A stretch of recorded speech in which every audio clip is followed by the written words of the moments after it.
vein. Then you got your right subclavian vein, your left subclavian vein, superior vena cava, inferior vena cava.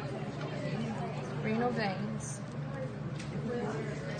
common iliac vein, it's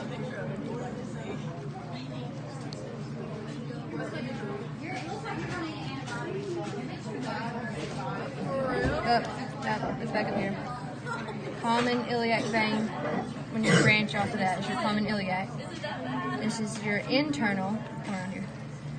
This is your internal iliac vein.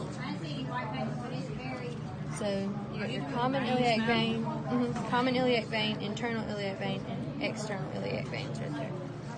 So not to And then your femoral vein, and then your great saphenous.